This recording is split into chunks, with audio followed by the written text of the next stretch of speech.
All right, guys, we're back with another one of these mat chats, and today we're talking about goals and goal setting. So Coach Corey actually has some very specific thoughts around this, so I'm just going to let him kind of take it from here about goal setting. Cool. So guys, I believe it's really important to set goals in your training. Whether you're a competitive martial artist or not, whether you're a hobbyist and just training in the gym, it's really important to set goals. Not only does it keep you motivated to keep training, but it also kind of measures where you are, where you're going, and where you can't be. And this can kind of go across the board. I'll go through kind of all the different classes that we do and how we can apply this idea. Let me just kind of jump right into it. So for my Muay Thai students, okay, something we do every class is we spar. You know, I have some of those students that are also getting ready for kickboxing tournaments and whatnot. That itself right there is a goal. I have a lot of students that once they finally get a taste of the Muay Thai and they get a taste of the pad work and sparring, they really quite enjoy it. And a goal becomes like, well, what can I compete? Can I get ready for competition? And we've had a lot of people here that in the last 2 years, they've had their first fight. People that probably never thought they were actually going to have an amateur fight, had amateur fights and won. It's really cool. That itself is like such a attainable goal because it's something you can do in your weekly classes. It's something you can do on the special weekend classes when I run sparring. And then after you compete, it's kind of like a stamp in your book. You've done it, right? You've done this goal, you've competed in a kickboxing match, all right? That's kind of a fun way you can measure it in Muay Thai. Now, what about kickboxing? What if we're in more of our bag class where we do, a mix of bag and pad work? Well, shoot. It can be as easy in those classes as I need to perfect my technique. I've had people when they've started with me, they could not even round kick maybe about here on the bag, right? About the center of the bag. And I said, well, the goal is stretch, get limber, and I want you to eventually be able to head kick. I want you to be able to kick high, right? That's the goal right there. Throughout your weeks, you're kicking low, and all of a sudden now, a couple weeks go by, you're kicking medium, okay, a couple weeks go by more, and by maybe a month and a half, you're kicking to the head, and you probably didn't even think you could do it. That itself is setting a goal right there in kickboxing. It's a small one, but it's, especially if you're new, you want to take small steps. You don't want to be always reaching for that rung of the ladder that's too far up that you can't actually grab. You've got to do little steps in between, okay? That's just one way we can do it in kickboxing. In Jiu Jitsu, there's quite a few different ways. In Jiu Jitsu, obviously, we have our promotions. So you can work towards your blue belt in Jiu Jitsu, working towards your instructor rank.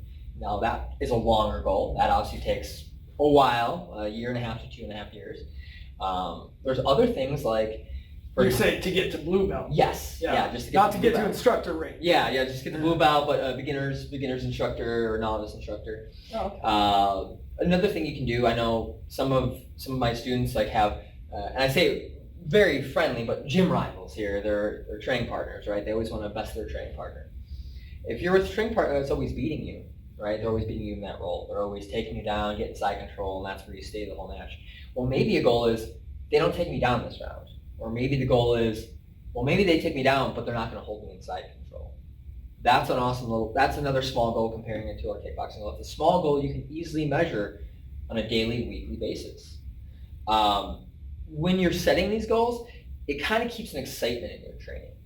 Otherwise, because, if you're just always just kind of coming to class and just like, well, I don't know why I'm here, it could be for anything, but you're just like, oh, I'm just here to train. It's, you can kind of lose motivation. And it's important to kind of keep that spark going when you're training, no matter what it is, because you want to keep the passion behind it.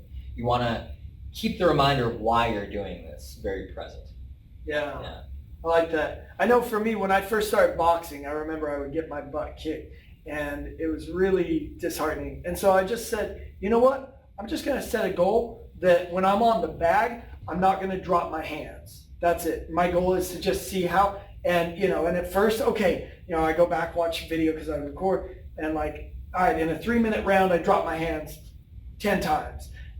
Can I shorten it to 8? Can I shorten it to 6? Now in sparring, can I do that? Can I keep my hands up or, minimize the amount of times I drop my hands?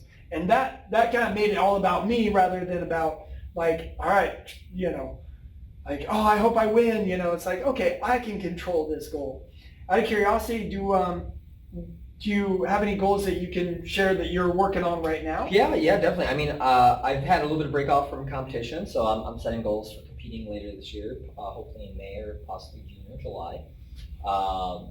I would like to eventually, maybe in the next year, year and a half, go do the Masters Worlds. That's a goal I'm working towards. I would like to do Masters no gi worlds, just because I love the gi, but I just don't feel like I've got enough time in it to do a world championship. But the Masters no gi worlds are something that's on my goal list. It's again kind of a longer period away, being about a year and a half, but it's something I really want to do. And win, lose, or draw, I'm just looking forward to the experience of doing it. I guess that's why goals are so important. It brings us excitement. I guess as an adult, it's sometimes hard to get excited about things. I remember as a kid, before I found martial arts, I was in Boy Scouts, and one thing I always felt like I couldn't wait to get my next merit badge. I want to get my next merit badge. I couldn't wait to put it on my vest and wear it. And that's kind of what that feels like. You know, it's very similar. You're excited to earn this thing or accomplish this thing. So keep that excitement going in your training. It's important. It's essential, in fact. Awesome. Yeah. I love it. Cool, guys. Well, that's us. Unless you got anything else, we will call that a wrap.